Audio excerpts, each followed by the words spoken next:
안녕하십니까. 갤라호른입니다. 갤라호른에서 생산하는 보고서는 애널리스트가 아닌 트레이더가 거래를 하면서 트레이더의 눈으로 바라본 시장 모습을 보고서로 만들어 투자자 여러분께 제공하고 있습니다. 지난 금요일 하락하던 유로 달러 통화상은 미국의 주요 경제지표인 비농업 부문 고용 변화 발표 후 상승하면서 이번 주를 마쳤습니다.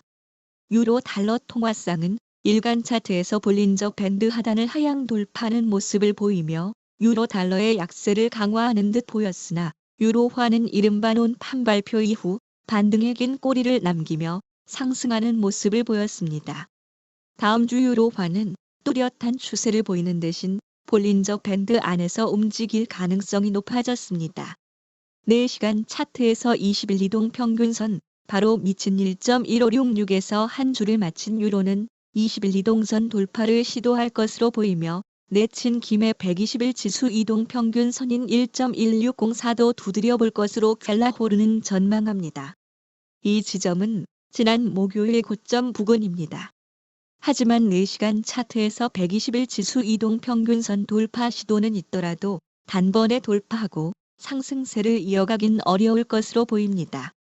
그동안 유로 달러는 주말에는 반짝 강세를 보였다가 다음 주가 시작되면 다시 약세를 보이는 모습을 반복하고 있고 일간 차트와 주간 차트에서 아직 뚜렷한 상승 신호를 찾을 수 없는 만큼 유로의 강세는 일시적으로 보입니다.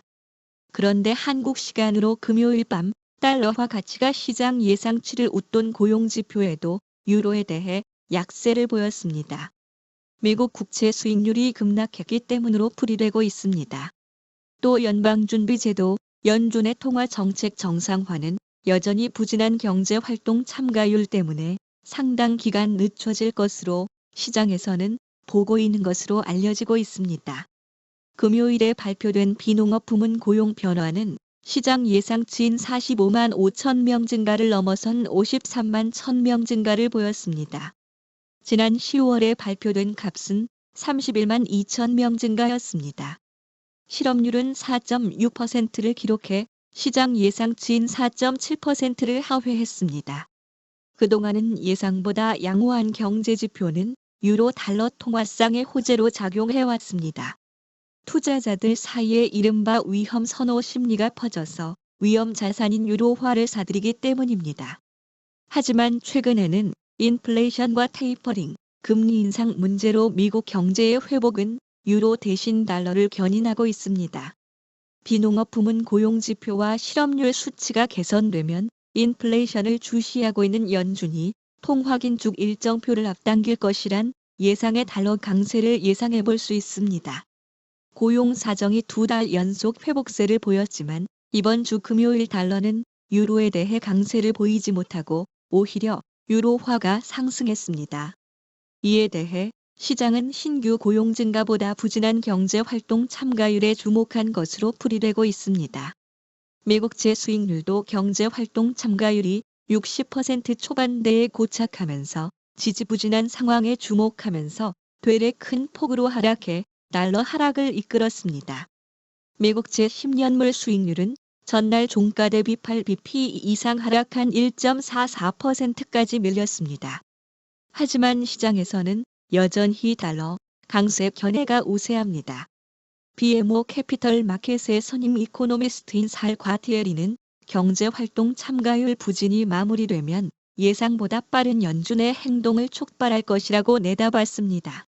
웨스트팩의 시장 관계자들은 FOMC가 테이퍼링을 급격히 진행하지 않을 것임을 밝혔지만 달러는 여전히 우월한 지위에 있는 것으로 분석했다고 연합인포맥스는 보도했습니다. 연준은 한국 시간으로 목요일 새벽 연방공개시장위원회 FOMC 정례회의 결과를 발표하면서 테이퍼링을 공식화했습니다. 연준은 1,200억 달러 규모의 자산 매입 프로그램을 축소해 이번 달부터 매입 규모를 매월 150억 달러씩 줄이기로 했습니다. 테이퍼링 속도도 경제 전망에 따라 조절할 것이라고 제롬 파월 연준 의장은 밝혔습니다. 시장은 내년 6월 테이퍼링이 종료될 것으로 예상하고 있으며 테이퍼링이 끝난 뒤 금리 인상이 이어질 것인지 여부에 촉각을 세우고 있습니다. 이에 파월 의장은 테이퍼링과 금리 인상은 별개 문제임을 강조하고 있습니다. 또 테이퍼링을 공식화한 미 연준과는 달리 유럽 중앙은행은 비둘기파적인 태도를 유지하고 있다는 점도 달러 강세 요인입니다. 라가르드 총재는 유럽 중앙은행 ECB의 기준금리 동결 발표 이후 현재 인플레이션은 일시적이라고 언급하며 ECB가 내년에 금리를 인상할 가능성에 대해 부정적인 견해를 드러냈습니다. 한편 헤지펀드 매니저인 빌 에크먼은 지난주 트위터를 통해 연준은 가능한 빨리 기준금리를 인상할 것이라고 언급한 바 있습니다. 갤라호른에서는 동영상뿐 아니라 텍스트로 보고서를 작성해 페이스북에 마련한 갤라호른 페이지에 올리고 있습니다. 필요하신 분은 참고하시면 되겠습니다. 갤라호른에서 제공하는 보고서는 참고용으로만 활용해 주시고 투자에 대한 책임은 전적으로 투자자 자신에게 있다는 점을 유념하시기 바랍니다. 궁금하신 점 있으면 아래 댓글이나 이메일, 메신저 등으로 문의하시면 갤라호른이 아는 한도 안에서 답변 드리겠습니다. 지금까지 갤라호른이었습니다. 감사합니다.